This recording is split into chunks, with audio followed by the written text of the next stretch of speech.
In the spring of 1936, the eyes of the world were about to become focused on Berlin, Germany, and that country's new chancellor, Adolf Hitler.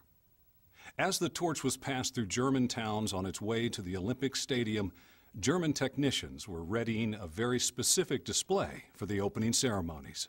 3 weeks after the games began, American agents working for the U.S. State Department received a strange photograph via an Italian journalist who had been covering the games. This image, not fully understood at the time by American analysts, was the only record of an aborted attempt to unveil a mysterious German military program at the 1936 Olympics. The first evidence of Germany's VolksWaffen. Our family was moved to Wolfsburg, and my father found himself assigned to a small wing of the German Air Ministry. One night I heard him talking with my mother.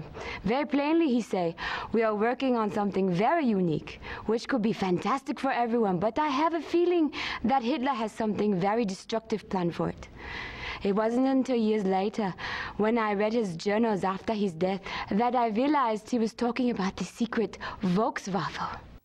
While the Nazi regime tried to paint a civilian image of their vehicle program, the secret was soon out with Allied military units, fleetingly visible in the skies over Russia and Europe.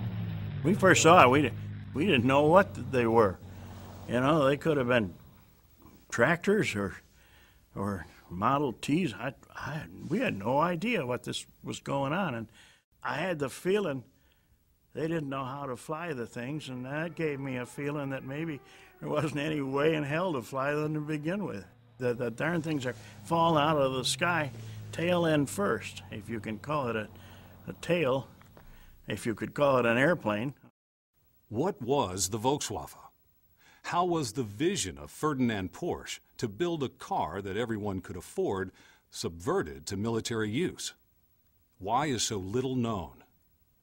Come along as we reconstruct the history of this elusive war machine through interviews and newly discovered footage, showing the depth of Nazi involvement, the extreme efforts to find a practical use for the strange aircraft, and the rumored post-war government cover-up of the incredible VolksWaffen, the flying cars of Nazi Germany.